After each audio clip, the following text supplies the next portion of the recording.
Hello, do tuminyo pa uli na DVC ni lunglum te in ng kut kadin tlay na tutan a bepi nga in DVC ni atha ding mi hi July ni somthum chinram ko chawza meeting room a chinram ko chawza le chimmedia an iton nak thong aslai zum hun a chimmedia pol ni chinram ko chawza renton na kong happy tlay in behal nak an to mi chawza ni le nak an to mi aslai chinram kul pelawa pang razam tamdeu chu siang in kipa anidor memaram chawza no pek nak in siang in hon asachang hai a furpi asbantuk in razam nan nak ding hun kong chinram kul chawza ni zaitinda nantor reality mi behal nak chu chinram kul chawza CP minister le chinram kul chawza chimphon nak no ngai tu minister pu su that ni bele nak twa pelawa asibisha 장이 만일에 우선 누구와 시대 빨라와 말시대 스미 말시대 나 세세 말로 시에는 우전으로가 이 나주가 탑반에 양보네 앞으로 뭐 이런 기바가 비단에 양보네 저러와 대장에 서울이 서말 그러므로 이 대가인 기내마 시대 아이디비게마 서페 공사는 거는 저러도 고생하다로 PTR P12 အဲ့ဒီအဆောက်အဦကိုအလဲမှာချလိုက်ပြီးတော့မှဒီ PTR ကိုဆယ်ကတ်ခံတယ်နောက်ဘက်မှာဆယ်ကတ်ခံပြီးတော့အဲ့ဒီအဆောက်အဦကိုလူ20မိသားစု20နေတဲ့စနစ်မျိုးကိုကျွန်တော်တို့တင်ပြပြီးတော့တောင်းခံပါတယ်အဲ့ဒါအလုံးကို34တိလောက်နဲ့တောင်းခံပြီးတော့တင်ပြအဲ့ဒီအခွင့်ပြုပြီးတော့ကျွန်တော်စမီးမှာစဆောက်တဲ့ခါကျတော့အဲ့ဒီတေးတလုံးမှာမိသားစု20နဲ့လူကြီးအဲ့ဒါအရာဝင်ချင်တော့နေတဲ့ဥစ္စာကလက်ရှိကိုဗစ်ဖြစ်တဲ့ကာလမှာဆင်ပြေအဲ့ဒီမိသားစုကိုစုစည်းနေတဲ့အဆောက်အဦထဲမှာမိသားစု20လောက်လူကြီးရဲ့80တရားလောက်လူထားတဲ့အခါကျတော့ဒီကိုဗစ်ရဲ့ဟိုဘယ်လိုမကိုက်ဘူးလဲကျွန်တော်တို့ပြန်ပြီးတော့လုံးချင်းလေးစောက်ဖို့အတွက်တင်ကြတဲ့အခါမှာဒီကျွန်တော်ဟိုဝါတိုင်းနဲ့ဝါခင်းနဲ့ဝါကာနဲ့ဝါရွက်ပိုးရစနေနောက်ပိုင်းကတော့ကျွန်တော်တို့မိုးရစနေပါအဲ့ဒါကိုတသိတလုံးနဲ့နေလုံးနဲ့အဲ့ဒီအဆောက်အဦစမီးမှာကျွန်တော်တို့ဆောက်လိုက်တဲ့ဥစ္စာမှာအဲ့လိုစမီးမှာ600နဲ့10ကိုလုံးဆောက်ပြီးပါမှာအဲ့ဒါတော့စမီးမှာရှိတဲ့အထက်တန်းကျောင်းနဲ့အလယ်တန်းကျောင်းမှာရှိတဲ့ဒီလာစုတွေအားလုံးကိုကျွန်တော်တို့အဲ့ဒီဆောက်ထားတဲ့ဆောက်အဦကိုပြောင်းရွှေ့ပြီးတော့ထားပြီးနေပါတယ်ပလဲဝါမှာလည်းကျွန်တော်တို့ဒီလာစု800တော့ရှိတဲ့ထဲကနေကျွန်တော်တို့ဒီတရားစွဲရတဲ့နဲ့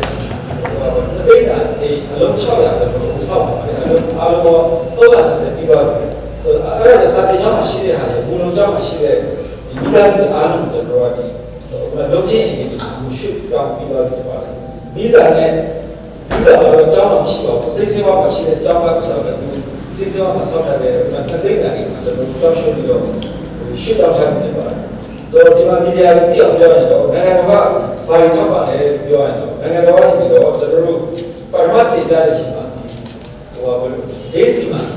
ကျွန်တော်ချစ်တဲ့ဒေစီမှာရဲ့ဒီလောက်ဆိုဒေစီမှာကနေပြီးတော့ဒူမာဒီစီကျွန်တော်ဒေတာရှိပါချစ်တဲ့အစွာကွဲဟိုဒေစီမှာရှိတဲ့တေဘောထောက်နေတာရဲ့ဒီလောက်ဆိုဒေစီမှာကနေပြီးတေဘောထောက်ပြရ80တဲ့အဲ့လိုတေဘောထောက်တော့80တဲ့အဲ့ဒီဟာကိုသူ့ရဲ့ကျွန်တော်အားဆောက်ပြီးတာလည်းရှိတယ်ဆောက်လက်စားလည်းရှိပါတယ်နောက်တစ်ခါနောက်တစ်သေးတာကိုတင်ပြရရှိမှာနောက်တစ်ခါလုံး290ကွန်ပျူတာဖြစ်တဲ့အားလုံးတေဘော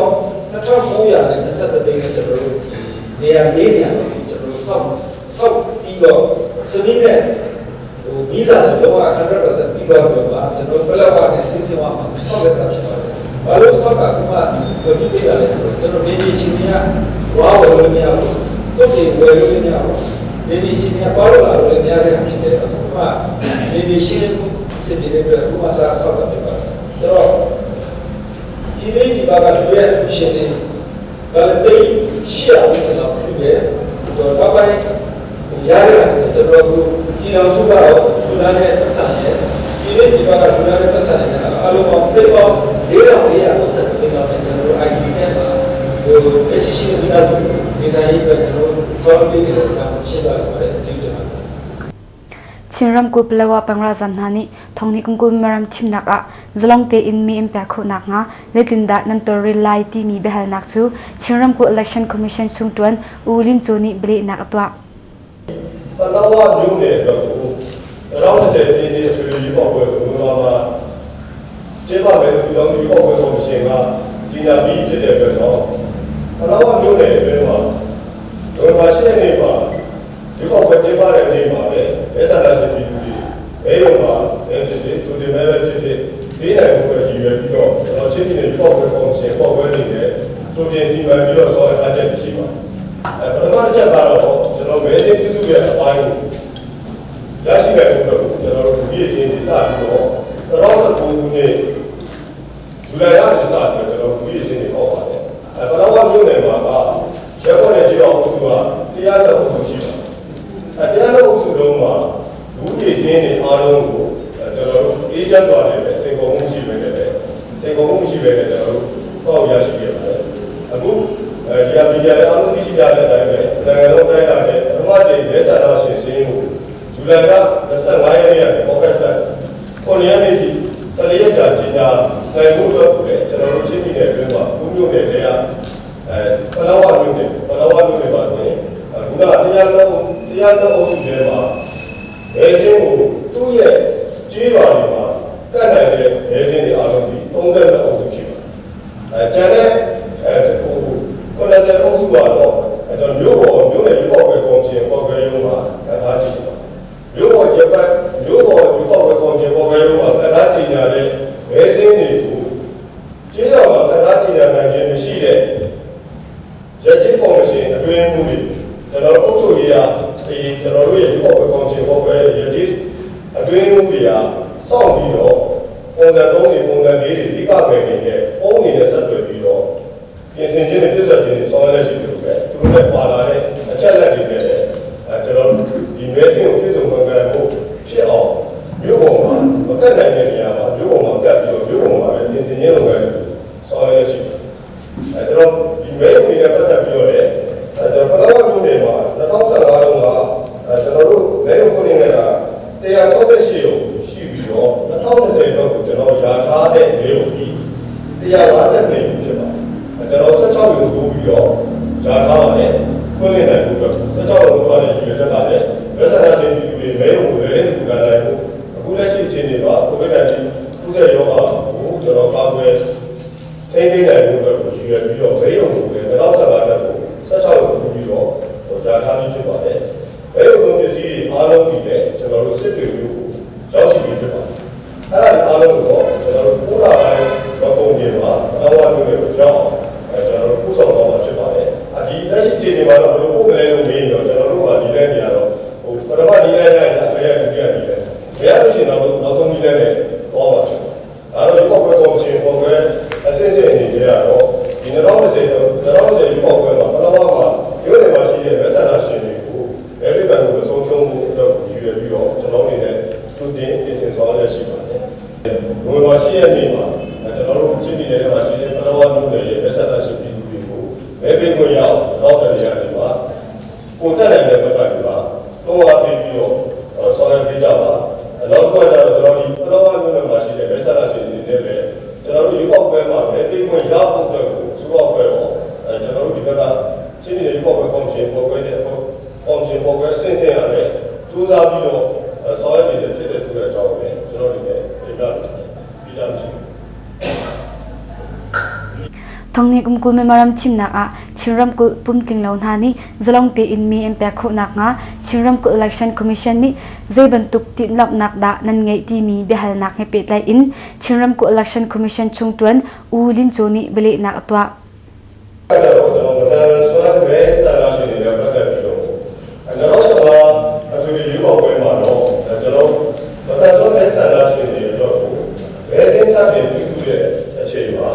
ပတ်ချက်ပြီးတော့ပြုစုနိုင်ခြင်းမရှိသလိုပဲရုပ်ောက်ပွဲနေရမှာလည်းကျွန်တော်တို့ဘဲရုံမှာအတန်ဆွမ်းနေတဲ့တော့ဆောင်းရပြင်းနေခြင်းတည်ခြင်းမျိုးလည်းကျွန်တော်ချင်းပြည်နယ်တွေမှာမရှိပဲတဲ့ပေါ့သို့တော့မြို့ကြီးတွေမှာတော့ကျွန်တော်မီဒီလိုအတန်ဆွမ်းအဖွဲ့အစည်းတွေကိုအဖွဲ့အစည်းတွေနဲ့ပေါင်းစပ်ပြီးတော့ဆောင်းရပြင်းနေကြတာတော့2015မှာတော့အခြားတိုင်းပြည်နယ်ကြီးမှာတော့သူအတန်ဆွမ်းအဖွဲ့အစည်းတွေတရားကြီးပါတဲ့အဖွဲ့အစည်းတွေအဓိကရှိတဲ့နေရာတွေမှာဆိုလို့ရှိရင်တော့ဆောင်းရနိုင်နေတာမရှိတာဘာသာစံမျိုးမျိုးစာပြီးတဲ့သူဆိုရတယ်ကျွန်တော်ချင်းပြည်နယ်မှာလည်းမျိုးမျိုးစာပြီးတဲ့တင်ကြားတဲ့လုပ်ငန်းစဉ်တွေလည်းရှိခဲ့တယ်လို့ပဲကျွန်တော်ဒီကောက်ပဲကော်မရှင်ပေါ်ခွဲနေခဲ့တယ်2015မှာဘာသာစံမဲဆန္ဒရှင်တွေတော့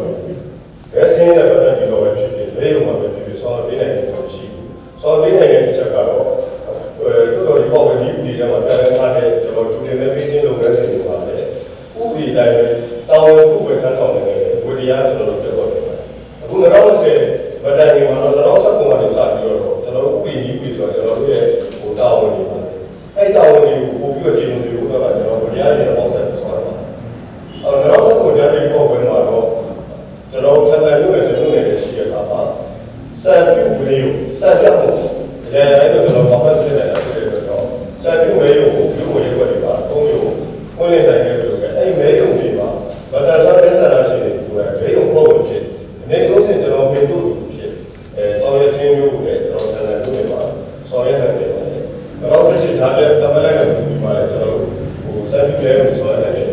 အခုလည်းတော့ဆယ်ပါတော့ကျွန်တော်တို့လက်ဆက်လာရှိဒီအစင်းစားတွေတော့ကဲတဲ့ဘူမှာ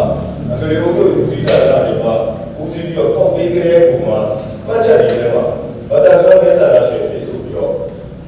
ဗတန်ဆွမ်းဒီလူတွေတစ်ခါတည်းထည့်ပြီးတော့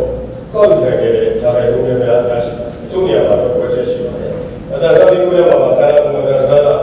အမြင်ကအချားလားငယ်မမီလားဒီဟာတွေအစဗတန်ဆွမ်းဆိုဗတန်ဆွမ်းရင်းမရေးပဲနဲ့ဒီဗတန်ဆွမ်းအမျိုးသားလေးလူတွေရတယ်လူစားကဘယ်ဘဲုံမှာရှိတယ်ဆိုတော့ကျွန်တော်တို့ကော်မရှင်ပေါ်ခွဲနေတယ်ဘယ်လိုပြင်ဆင်ပေးရမလဲဆိုတော့တိတာတယ်ဆိုတော့ဒီအစဉ်ကောက်တယ်ကွာကျွန်တော်တို့မှတ်ချက်နေတယ်ကောက်တယ်ပါတိတဲ့ဝင်မှတ်ချက်စင်းတွေအားလုံးပဲဗတန်ဆွမ်းဒီတော့ဒီအားလုံးပဲတိတဲ့ဆွဲလို့ဆိုတော့မျိုးနေတယ်လူထားအဲ့မှာကျွန်တော်ချင်းပြီးတဲ့ဒီတဲ့လုံးကအခု2020ဒီပေါက်ပဲတော့ဗတန်ဆွမ်းပဲဆန္ဒရှင်တွေကျွန်တော်တို့စီစစ်ထားတဲ့စုစည်းထားတဲ့အရာ3000နဲ့မှာ33ရှိတယ်3033ရှိတယ်အဲ့တော့မျိုးနဲ့6မျိုးနဲ့လုံးမှာဘာသာမျိုးနဲ့6မျိုးနဲ့လုံးမှာကျွန်တော်စိုက်ပြမဲရုံကို39ရုံဖွင့်ဖို့ရှားထားပါတယ်ဒါကျွန်တော်ရထားချက်ကိုပဲကျွန်တော်တင်ပြနေဖြစ်ပါတယ်ဒါကလည်းဆိုရအသုံးပုံသုံးတဲ့ဒီတက်ကတော့ဗတန်ဆွမ်းဖွဲ့စည်းရအောင်တော့ဒီမှာမပြီးနိုင်ဘူးကျွန်တော်ဒီဘက်ကအစိုးရဖွဲ့ရအောင်ဗတန်ဆွမ်းမဲရုံနေရာထားတဲ့ဟော39ရုံတော့နေရာတွေပြီးတော့ပါပြီးလာတယ်တော့ကျန်တဲ့ဆရာစုဖွဲ့တွေလူငယ်ဖွဲ့တွေအောင်တော့ဒီပေါ့ပတ်သက်တယ်မီဒီယာဖွဲ့တွေအောင်ဒါတော့ပါပြီးနိုင်တယ်လို့တော့ဒီသုံးဆိုပြီးတယ်ဒီပေါ်မှာရွေးပြီးတော့ကျွန်တော်တို့ချင်းမိတဲ့ပုံမျိုးတွေတော့ကမဲရုံကိုရထားမဲရုံစိုက်ပြမဲရုံနဲ့39ရုံကထားချက်ရှိပါတယ်ကျွန်တော်တို့ကော်မရှင်ပေါ်ခွဲနေကြရတော့အတက်နိုင်လို့ဆိုတော့မှဖြစ်တယ်ကျန်တဲ့အဖွဲ့အစည်းတွေကနေပါပုံစံအားအောင်ကောင်းတယ်လို့ပဲဗတန်ဆွမ်းမဲဆန္ဒရှင်တွေတို့ဘယ်ပေးဝင်ဒီဘယ်လိုမျိုးပြည်ချင်းလုပ်ငန်းတွေဟိုဆောင်ရတော့တယ်ဖြစ်တယ်ဒီကမှလည်းကျွန်တော်တို့ဒီမဲရုံတွေမှာဒီဆိုင်မဲရုံတွေမှာဖြစ်ဖြစ်ကျန်တဲ့မဲရုံတွေမှာပဲဖြစ်ဖြစ်ဗတန်ဆွမ်းမဲဆန္ဒရှင်တွေဒီမဲရုံတွေမှာမဲရုံပုံစံရောက်နေတဲ့ဘယ်နေရာတွေမှာတောင်းပြီးတော့ဆောင်ရနေနိုင်တယ်ဆိုတဲ့အောင်ပဲကျွန်တော်ဆွေးနွေးမှုတွေကလည်းဆက်လက်ပြီးတော့ဆောင်ပါမယ်အချင်းကြီးတွေပြည်နယ်လုံးတော့ကျန်တဲ့အတိုင်းအတာပြည်နယ်ဒီဆက်တဲ့ဒေသတွေတော့နောက်လာဩဂတ်စ်လ14ရက်နေ့မှာကျွန်တော်ဖိုရမ်ခုရှိပါတယ်ကမ္ဘာမှာဩဂတ်စ်လ14ရက်နေ့မှာ3ရက်ကြာဆောင်ရွက်မှာဖြစ်ပါတယ်အဲဒီညီနိုင်အစည်းအဝေးမှာကျွန်တော်ကော်မရှင်နေတဲ့စပီကာပါတယ်တကယ်ပါတီအချို့နေတဲ့စပီကာဒီပေါ်တော့မှာဖြစ်တယ်အဲ့မှာမတန်ဆွမ်းမဲဆန္ဒရှင်တွေတော့ကျွန်တော်တို့ဘယ်လိုမျိုးပေါင်းပေါင်းဆောင်ရွက်ကြမလဲဆိုတဲ့အောင်ပဲအဲဒီ3ရက်ရဲ့ထုတ်ပေါ်လာဆွေးနွေးချက်တွေကိုပြီးတော့အမှန်တန်ဆွမ်းမဲဆန္ဒရှင်တွေတာဝန်မဲဆန္ဒရှင်တွေပဲသူတင်လဲပြီးနိုင်ရပြီးမဲယုံကိုမတော်တော့ပါဘူးဆိုတဲ့အားကိုပုတ်ပဲနဲ့တာဝန်မဲဆန္ဒရှင်တွေကိုပဲမဲယုံတွေမှာတာဝန်မဲဆန္ဒရှင်တွေကိုအတန်ဆွမ်းမဲဆန္ဒရှင်တွေတွားရောက်ပြီးတော့မဲပေးခွင့်ရအောင်သူတို့တွေလည်းမဲယုံရဲ့ပုံပေါ်တာဝန်တွေတကယ်လည်းမဲယုံတွေလည်းတွားရောက်ပြီးတော့တက်စီတဲ့အခါမှာလည်းတက်စီတဲ့အနေထားနဲ့တွားရောက်နိုင်ဖို့တော့ကျွန်တော်ဒီ3ရက်ပဲပါတော့ဒီနေ့ဆွေးနွေးမှုဆောင်ရွက်အောင်ဖြစ်တယ်အဲ့တော့ကျွန်တော်ဒီမတန်ဆွမ်းမဲဆန္ဒရှင်တွေနဲ့ပတ်သက်ပြီးတော့လည်းကျွန်တော်ချင်းပြည်နယ်အတွင်းမှာအလေးနဲ့ထားပြီးဒီလက်တွေ့ကြပေးထားချက်ကဥပဒေမျိုးတွေတာဝန်တွေကတော့သူတွေမဲ့ကိစ္စတွေဘယ်လိုမျိုးကိစ္စတွေကျွန်တော်တို့မတန်ဆွမ်းနဲ့ပတ်သက်ပြီးတော့ပေးထားချက်အနေနဲ့ကြားရချက်တွေကတော့တာဝန်တွေနဲ့တော့ရှိတယ်ဒီဥပဒေမျိုးတွေကိုပို့ပြီးတော့အထောက်အပံ့ဖြစ်စေဖို့တော့ကျွန်တော်တို့တရားပြည့်ရဲ့ချင်းပြည်နယ်တွေမှာဒါမဲကိုဆော်ရတော့ရှိပါတယ်ကျွန်တော်တို့ရဲ့အားနဲ့ဆော်ရနိုင်တာရှိတဲ့အတွက်ကြောင့်ဘောဆော်ရလာတဲ့အဖွဲ့အစည်းတွေပေါ်ထွက်လာတဲ့တော့ဒီအနောက်ရဲ့အောက်ကျွန်တော်တို့ရဲ့ဟိုတင်ပြဆွေးနွေးပါတယ်ကျေးဇူးတင်ပါတယ် Chinram kul surbung banlong bol a thongni kumkul jun thla in banlong atum changlai ti mi chu July thla a thil asna in nihin tiang banlong atum ri lo hi zaitin da rian tuning asi zaitik a da hun nak to asilai chan mante in banlong atum kho te lai ti mi bahal nak chu Chinram kul chawza lam sulai minister pu suithioni beli na atwa Nam surbung kuin lefate pro di Tamagaro solution la sengai ma funtu zero ma kino da voto chale do policia le pare do però da bini sine i chamro barca pigro la però kusine la ka ma asimiti hale te papa chete ara sondro mola sisile time asoro sondro de nai ka pare pero sa pare asoro security ne ro sondro Piumate diciamo vuole, ma questo di Romana Miare, rappresentato tutti i miei pilare, dopo sono in cui pieni, dopo quando a gente che si pare la idea di mare tu mi pare era però non è da cui ne to c'era pure io sarebbe se mai si doveva questo da Romana tutti i bucati ma di cui pare questo now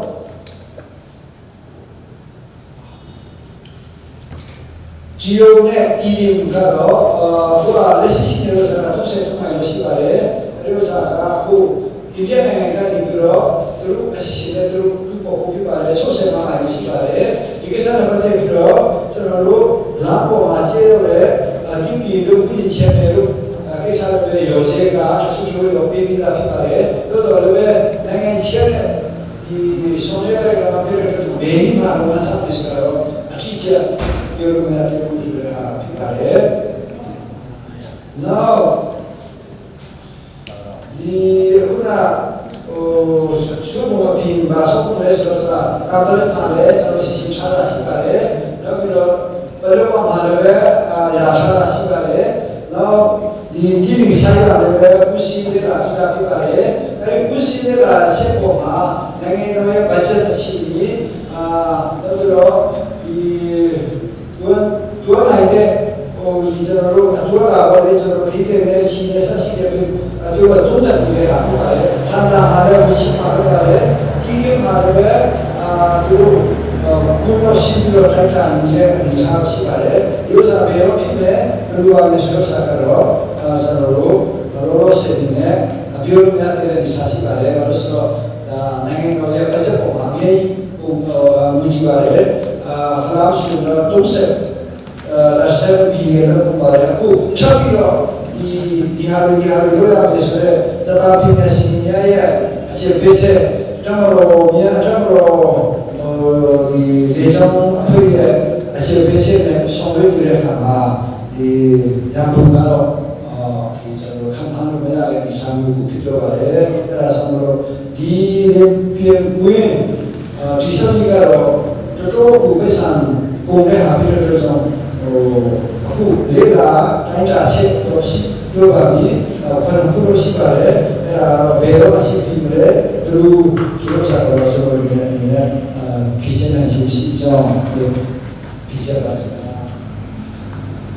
Myanmar ram COVID-19 zot na chanthar mi zo hi ramlang in ramchung alut mi chung in ansi chinram kulchung COVID-19 zot na chanthar mi zong a ramlang in chinram alut mi thiam ansi chucha a ramlang in chinram alut mi na hi zetinda nantorel na ti mi behal nak chu chinram kulchung mi lut chuak zo fer nak lai minister pu phoi ani bele nak atwa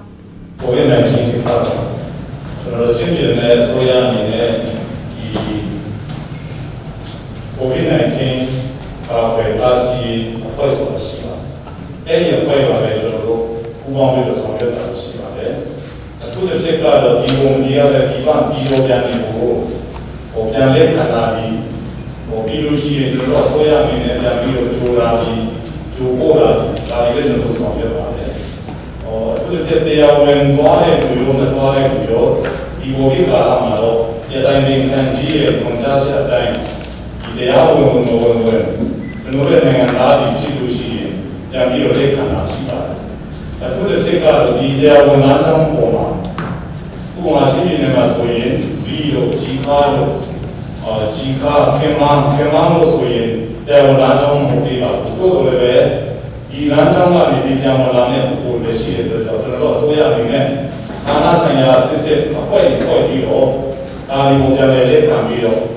그리고 장도하시는 이야 뭐야기만 거는 능이 차비로 딱 맞던 이야기만 차비로 들어가 그리고 얘기야 장도하시는 이야기 들어도 소야의 빠진 이로시아 북한타의 이 무신기에다 구인에 따라이 순조사비로 이 비도변이 들어오게 가마에 ပြီးလို့ရှိရင်ဒီညဝတီဘက်ကနေလာတဲ့လူတွေပြီးလို့ရှိရင်ဒီတရုတ်ဘက်ကနေလာတဲ့လူတွေလည်းကျွန်တော်တို့ကချင်းပြည်နယ်ဆိုရအနေနဲ့ပြန်ပြီးတော့တာဝန်ပြီးတော့တွားချုံတဲ့ပုံပေါ်ကြီးဥပမာတရုတ်ဆိုရင်လည်းကျွန်တော်တို့ဒီ19မိုင်မန္တလေးမြဝတီစသည်အားဖြင့်ကျွန်တော်တို့ကဒီကနေပိုစလေးတွေဟောပြီးတော့ပိုစက်ကနေတာဝန်ယူပြီးတော့ဂျိုးဖို့တွေကိုကျွန်တော်တို့ဆောင်ရွက်နေပါတယ်ဆိုတာပြီးလို့ရှိရင်အခုတစ်ချက်ကတော့ဟိုဘက်ကလည်းရင်းစရာတွေတခါတလေမပေးနိုင်တဲ့ဟာရှိတယ်မပေးနိုင်ဘူးဆိုတာပြန်လာမယ်ဆိုပြီးတော့သတင်းပေးနေပြီးရှိတယ်လို့တတိယမပေးတဲ့ရုပ်တရက်ဝင်လာနိုင်တဲ့ပုဂ္ဂိုလ်တွေရှိတဲ့အတွက်ကြောင့်ဒါဒီကတော့ကျွန်တော်တို့ဒီတက်ဆိုင်ရာအုပ်ချုပ်ရေးအစစ်စစ်ကြီးရောအုပ်ချုပ်ရေးမြို့နယ်အုပ်ချုပ်ရေးကစပြီးတော့ဒါဒီကိုတရားဝင်အားကြောင်းမှာပြန်မဝင်နိုင်အောင်တစ်သက်မှာလည်းကျွန်တော်တို့ဒီစောင့်ကြည့်ပြီးတော့တရားဝင်အားကြောင်းဖြစ်တဲ့နေရာတွေကျွန်တော်တို့စောင့်ပြီးတော့မှဂျုံတဲ့နေရာတွေကိုပြန်လာဖို့အတွက်ကျွန်တော်တို့ဆောင်ရွက်တာရှိပါတယ်ဆိုတာကျွန်တော်အနေနဲ့ဒါပဲဟိုဖြေကြားဆက်ရှိပါတယ်ပူပေါင်းပြီးတော့ကျွန်တော်တို့နိုင်ငံသားကနေပြန်လာတဲ့လူတွေတော့အလုပ်ပြီးတရားဝင်ပြီးဖြစ်စေဝန်ကြီးဖြစ်စေအလုပ်သမားတွေနဲ့တွားတဲ့နိုင်ငံသားတွေအားလုံးကိုကျွန်တော်တို့ကပြန်လည်ထိခံပြီးတော့စနစ်တကျ quality တွေထားပြီးတော့မိမိရဲ့ဒေတာအတီးကိုပြန်လည်ပို့ဆောင်ပြီးတော့ဆောင်ရွက်နေပါတယ်ဆိုတော့ဒေတာရဲ့ဒီလိုဆိုပါအားလုံးကိုကျေးဇူးတင်ပါတယ် Hakha Kotharan Hungja Tual shopping mall saktit miju Hakha Minauni Daukal Rakse Daukal Asinu in Hakha shopping mall saktit mi pezul ding le pezul loading thong that nak umlau Hakha shopping mall hi pezul in sak asalai moti mi behal nak chu Chinram kul chawza chimpon nak nol ngai tu le CP Minister Pu Suthetni bre na atwa shopping mall da sa una mi phire da ma le chinro मारो डिप्लोमा दिदा चलो दिदा दिन मा दी नथाक से नथाक से का दी टेनालो मन ने मिलो चलो छी से उजा दे डिप्लोमा छे बा सो तबरा ला रे छी माले खा खा रो म्यो रो का ने ये शॉपिंग मॉल शी ने लो दिदा आटा दिन ला रे छी माले ये शॉपिंग मॉल दिदा म्यो म्यो मा अरा चलो शॉपिंग मॉल ने आशा का तो वो छी ला है जो यो मसना के ने छे Kalau biasa itu saya nak macam tu, ada langsung di beauty ya kau kan, oleh siapa kan nama sih follow kau, ada ni sesuatu yang jadi senang. Kau sih ni ya, ada kan ni jauh ni ya, ikan nasi ada apa nasi ada, nasi ada apa nasi ada. Follow kau ni ya, tahu nama cakap sih, jangan nama kau ni ni juga, lo besok leh kat cakap ya me, kalau ada lesi follow kau jangan các nhà là này đi chụp lại, cái này cho đến bây giờ cũng không có tàu lông nhà này, cái này sẽ cho để cho tàu lông nhà này thì là nhà này, trái cũng các cái show là nhà này, không nào mà đi trái gì, cái này cho cái tàu lông nhà này là cho nó bị phụ lại mà tàu lông nhà này là lúc cái volume này thì nó lại này thì nhà cho nó shopping mall sao này, xem gì đấy hotel sao này, bây giờ shopping mall sẽ show mà vậy cho nó lưu ý là nhà cũng về đây là nhà mà hotel Now tadi, tu ye ni mana nak besar bilion saya jual. Di bilion saya tu baru yang le, ni pop balau tak yang le, senati. Jangan dulu ye ni le. So, yang mulu tu mana le tu semua ye ni tak pop, ye nak pop. Jangan kalau bilion saya ye ni pai mah. Hotel lu hotel ka, ya lu mana dia yang mana tu lu ni mana saya tu saya ye ni lu tak cima. Jangan tidak kan dia kan kau ni. Di bawah pun boleh, macam ni pun boleh tuan dah cari. So, ada shopping mall aku kalau mio kan cari, cakap pasal cakap, ada kapan lepas so. Shopping mall sudah, dulu tuan yang lari boleh, lalu masa tu kau ni ada masih di mana? Shopping mall sudah maju tuan ni. Sebenarnya, kau ni, wajah siapa? Dulu ni tuan yang ni siapa? Oh, awak ini malu tuan di shopping mall tuan ini mana? So, terkena cara aku dari dilakukan. Yo teka lunge di kan ko chalo achi na chi do ni so ni dia na ka ta sime ni anya ko chaw ni ni na ni chaw ni ya 16 ka phit daw me 16 ka le bolu me ji a kaw sa ku le ya do ma mi le pya daw me aku ekane se me tu ma ba ma to lo ya de ya chi e lo phit de ga ko ma le una lu do bo da lunge do bo da ti bo ma chalo aku yet da daw le so le pyo chin ne naw chi ma lu bilion se yin ni no na shin ne အဲ့ဒါကျွန်တော်တို့ဒီဟို ပေါ်လာမယ်ဆိုတော့ခံကောင်းတာပေါ့နော်အဲ့လိုတွေပဲဒီဒီကောနဲ့ဖြစ်နေပါတယ် Chinram ko jin thak nak lai in kan than chau kho nak ha chinram ko chawza jin thak nak lai ni bepi ngai in coffee le tore ba jin tar mi hi chawza ni azwar nak ding le jin thak nak cha tang ka ram mu kho nak ding nan toril pyak mi na ummo ti mi bahal nak he pe ta in chinram ko chawza chimphon nak ngai tu le CP minister pu su then ni ble na atwa ကျွန်တော်ချင်းပြည်ဆိုတော့ဒီကိုဒေတာမှာဟိုပြောရတော့ပုံပြဖို့လုပ်တဲ့ပုံက infrastructure ဖြစ်တဲ့ land တွေရေတွေနီးတွေအဲ့ဒါဆက်ပြီးစက်တွေပြည်ရိုင်းကြမှာကိုကျွန်တော်ထူထောင်တယ်အဲ့လိုအပြင်ကျွန်တော်တို့ကချင်းပြည်မှာကမြို့နယ်ကိုမြို့နယ်နဲ့အခုမြို့က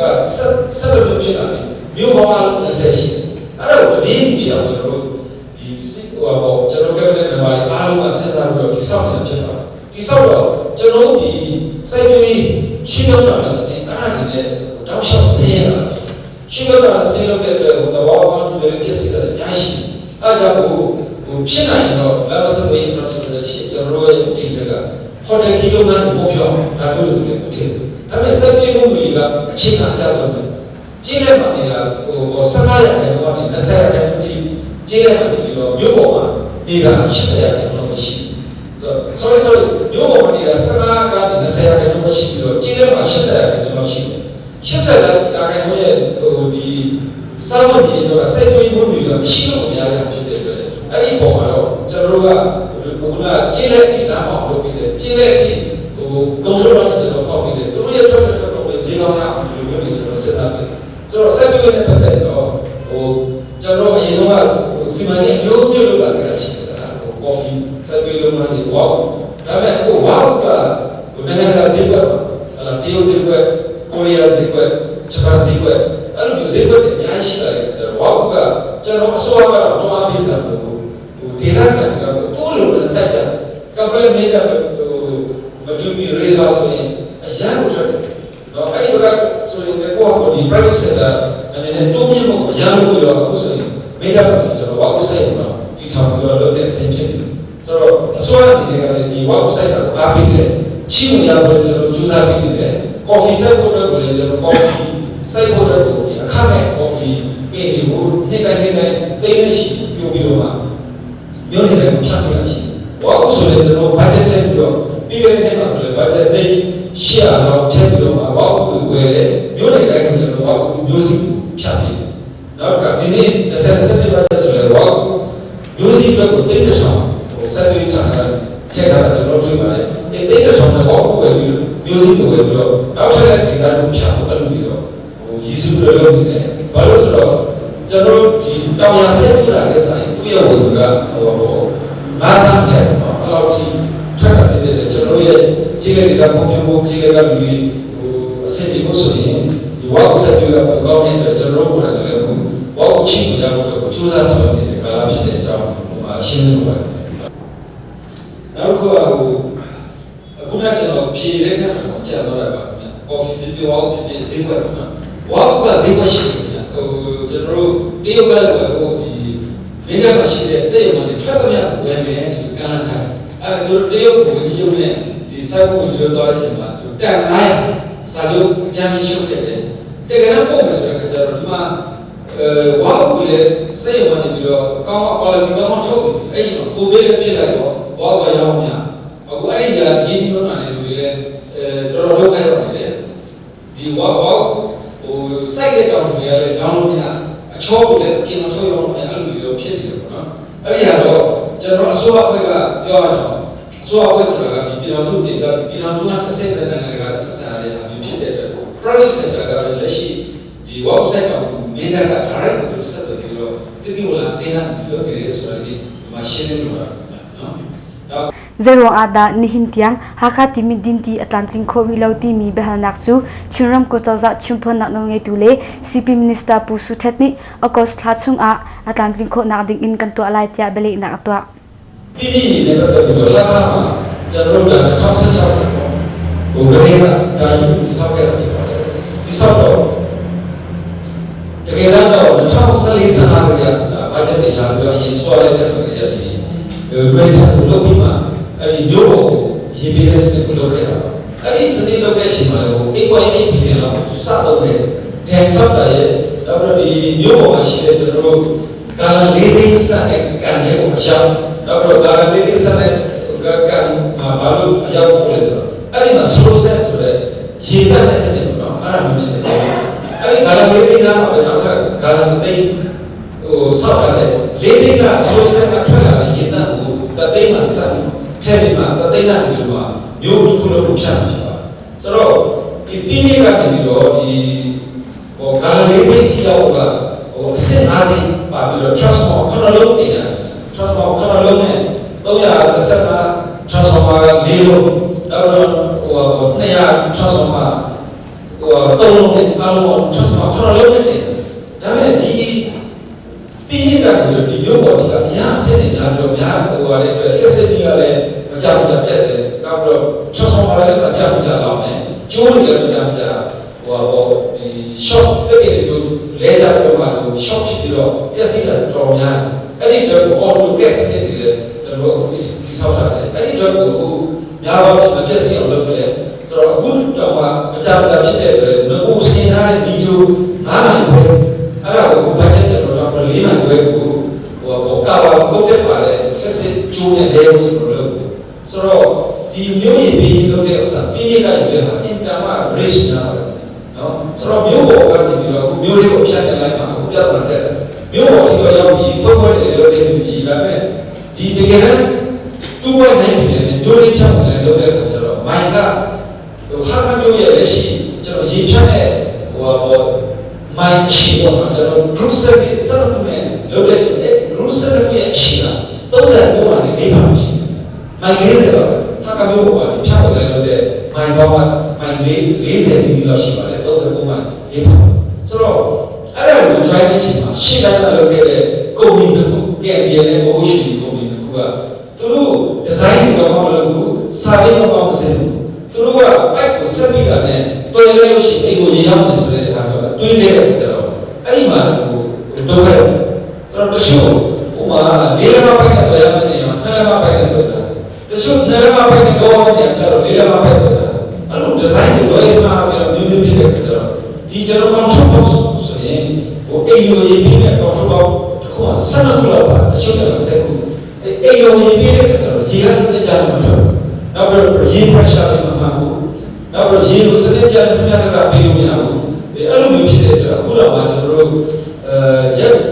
တပတ်ကိုဆိုရင်အခုပြီးပြီးသားရှိဖို့ဆိုကျွန်တော်တပတ်နဲ့ရပေးမယ်ဆိုတော့နောက်တဲ့ channel လေး group ကိုကျွန်တော်လုပ်နေတယ်လုပ်တဲ့ group ကလည်းဆက်ရှိမှရှိတယ်အဲ့ဒါကြောင့်ကျွန်တော်တို့ချက်ကြပြီးတော့ရှင်းနေဆိုဖွဲ့ရတယ်ငကိုစနေကတာကွန်ပီယန်ကို2.9အပါဆိုရင်စနေကတာကွန်ပီယန်ရှိပါတယ်အဲ့ဒီအပြင်